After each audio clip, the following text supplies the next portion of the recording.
വിസ്മയമാകാൻ കത്തനാർ ജയസൂര്യയുടെ അടുത്ത 100 കോടി ട്രെയിലർ വന്നു. ജയസൂര്യ നായകനായെത്തുന്ന ബ്രഹ്മാണ്ഡ ചിത്രം കത്തനാർ ട്രെയിലർ എത്തി. മലയാളത്തിൽ ഇന്നേവരെ കണ്ടിട്ടില്ലാത്ത വിഷ്വൽ ട്രീറ്റാകും സിനിമ സമ്മാനിക്കുകയെന്ന സൂചന ട്രെയിലർ നൽകുന്നു. മലയാളം ഉൾപ്പെടെ 15 ഭാഷകളിൽ പാൻ ഇന്ത്യൻ റിലീസായാകും ചിത്രം എത്തുക. ശ്രീ ഗോകുലം മൂവീസിന്റെ ബാനറിൽ ഗോകുലം ഗോപാലൻ നിർമ്മിക്കുന്ന കത്തനാർ മലയാളത്തിലെ ഏറ്റവും വലിയ ബജറ്റേറിയ സിനിമയാണ്. റോജിൻ തോമസ് സംവിധാനം ചെയ്ത ഈ ചിത്രം രചിച്ചിരിക്കുന്നത് ആർ രാമാനന്ദ് ആണ്. മലയാളത്തിലെ ഏറ്റവും വലിയ ചിത്രമായി ഒരുക്കുന്ന ഈ ബ്രഹ്മാണ്ഡ ചിത്രത്തിൻ്റെ പോസ്റ്റ് പ്രൊഡക്ഷൻ ജോലികൾ ഇപ്പോൾ പുരോഗമിക്കുകയാണ്. ബൈജു ഗോപാലൻ, VC പ്രവീൺ എന്നിവരാണ് ചിത്രത്തിൻ്റെ പ്രൊഡ്യൂസേഴ്സ്. Executive producer Krishnamurthy. മലയാള സിനിമയെ മറ്റൊരു തലത്തിൽ എത്തിക്കുന്ന ബ്രഹ്മാണ്ഡ സിനിമാനുഭവമായി ആണ് ചിത്രം എത്തുക എന്ന പ്രതീക്ഷയാണ് ട്രെയിലർ സമ്മാനിക്കുന്നത്. ജയസൂര്യയുടെ കരിയറിലെ ഏറ്റവും ശക്തമായ കഥാപാത്രം ആയിരിക്കും കത്തനാർ.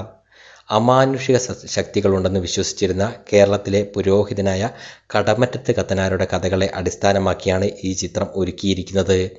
എന്നാൽ നമ്മൾ കാലാകാലങ്ങളായി കേട്ടുശീലിച്ച കഥകളിൽ നിന്നും കണ്ടുശീലിച്ച ചിത്രങ്ങളിൽ നിന്നുമെല്ലാം തീർത്തും വ്യത്യസ്തമായ ഒരു രീതിയിലാണ് ഈ ചിത്രത്തിൽ കത്തനാർ എന്ന കഥാപാത്രത്തെ രൂപപ്പെടുത്തിയിരിക്കുന്നത് എന്ന സൂചന ട്രെയിലർ നൽകിയിരിക്കുന്നു. 1.5 വർഷത്തോളം നീണ്ട കത്തനാറിൻ്റെ ചിത്രീകരണം കഴിഞ്ഞ വർഷം ഒക്ടോബറിലാണ് പൂർത്തിയായത്.